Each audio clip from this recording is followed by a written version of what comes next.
Hasteo oxygen cylinder ni biar coronavirus ni jero belakino jengjar klaina na ka sakhamyaro obiar ongmani kokthane wanchogoi Rugi Kollan Committee ni Chairman Oxygen Cylinder Achogrina Bagoi Planner ni Lua Jimong Wetini IGM Sakhamno Berai Naina Thanga Logiwo Tongo UND Planner tin Dagi Phang Tini Kok Thumna Rangna Dadak Sidak Malai MLA Dr. Dilip Dasaka Hasini Sakhamyaro Khoroksa Phano Oxygen Biara Klai Thina Tanangtung Aboni Bagani UNDP project ni Bisingdi Hasini Kaichar Hangkorona Achogrina Oxygen Cylinder UNDP project hastewa samung khlajak kanke sakhaimro sepungan hni saka এটা হচ্ছে যে আমরা তো জানি আমাদের রাজ্যে অক্সিজেনের একটা ক্রাইসিস মানে চলছিল আর কি অনেক দিন ধরে এরই মধ্যে আইজিএমেও সেই ক্রাইসিসটা ছিল তবে এখন আমরা ডাইরেক্টলি আর কে নগর থেকে আমরা ডাইরেক্টলি নিয়ে আসি কেরিং করে এখন আমাদের আগে জিবি থেকে আসতো এখন আমরা এখান থেকে এখন আমাদের নিজস্ব কোনো প্রবলেম নেই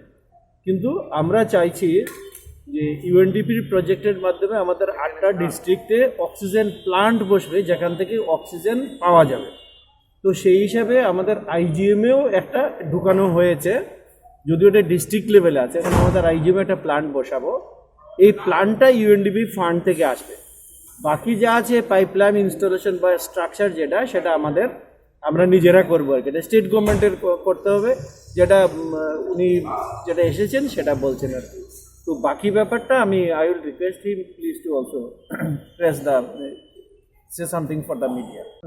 Yes, you can speak. Please introduce yourself. I am Saket Tikku.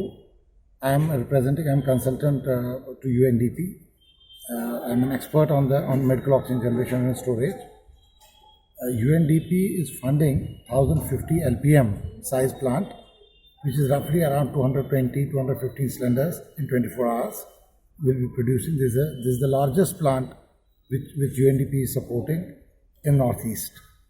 So this is more than sufficient. This will take care of the requirement of oxygen in the state of Tripura, and this plant will be, as I said, will be funded by UNDP. But as far as the hospital, the state government might have to take care of the construction of the plant, the laying of the pipelines and everything. But once it is done, it will immensely help the people of the state of Tripura, especially people living around Agartala.